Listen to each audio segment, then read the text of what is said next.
Welcome back. With the November election just days away, many people are starting to think about not only which candidates they're going to be voting for, but also about the many bond and amendment questions that are going to be on the ballot.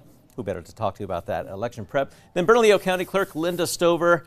Linda, it is always great to have you with us. Thank you. I'm proud to be here. Absolutely. Before we jump into talking about the ballot, so some exciting numbers that you already have breaking down for us. What do we have? Breaking news this morning. That is a close of early voting last night. With absentee and early voting, we now have 191,385 people that have cast a ballot. Wow. And that is 43.3% of the available voting in Bernalillo County. That's amazing. I mean, even that number right there almost matches what we see just like outside of the presidential elections in Bernalillo County, correct? This was interesting. You and I were talking about this. Same-day voter registration, which people can do now.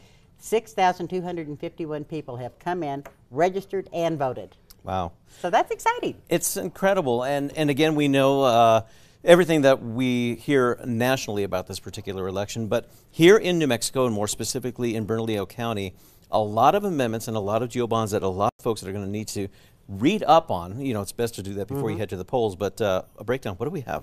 We have a lot. And I brought a sample ballot kind of to show you. The constitutional amendments start on the first page with all of that. The back is all your bond issues and mill levies and transportation bonds. These, I always talk about how all elections are local. All these are money questions. They could either raise your taxes or lower your taxes. So I know the presidential race and all these others are important, but these amendments you really need to take the time to read and understand. I have one that I am particularly fond of because I am an elected official and outgoing, but it's Constitutional Amendment number 4, which is talking about the control of compensation for elected officials in your county. And back, and you may remember that, well, you won't remember it, but back in the day when we were putting New Mexico together and we had a constitutional meeting, they created the clerk, the sheriff, and the probate judge. So you could keep records, keep peace, and bury them. And those are constitutional appointments through that. And then they created and the assessor, and then the counties as the counties grew. All of those are held within the legislature, and the legislature decides their compensation.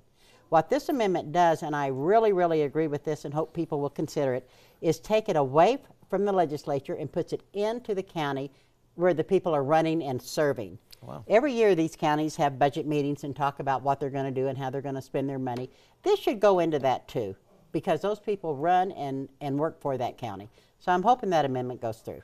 Absolutely. And again, that's where doing your research and doing your homework ahead of time comes into play. And of course, with Bernalillo County, that's an easy way to go online and kind of get a preview of what they can look for. And you can get a sample ballot, take it with you to the polls, mark it up, you can take it in with you. And just remember, because it is a big ballot and it's small print, if you've got some reading glasses, take them. But when you go in to vote and you're in the booth, it's your time to vote. Take your time, read them, don't hurry. Everybody can wait for you. So, absolutely, yeah, and don't forget there's another side to the ballot. Front and back. Page one, and so incredible work being done right now. So we are just days away from the next deadline, which is the end of early voting coming up on Saturday. That's Saturday. We'll shut all of early voting down, move it to the warehouse. We'll set up 72 voting sites around Albuquerque. So on election day, if you haven't voted, if you stop at a red light, by golly, you are near a polling location. Go in. If you've got an absentee ballot, please, please do not mail it. Carry it to a voting site and turn it in, or bring it out to the warehouse or down to 5th and Silver to the county building. Just got to say, we've loved your time in office in Bernalillo County, Linda, so much. Gosh, thank you. Absolutely.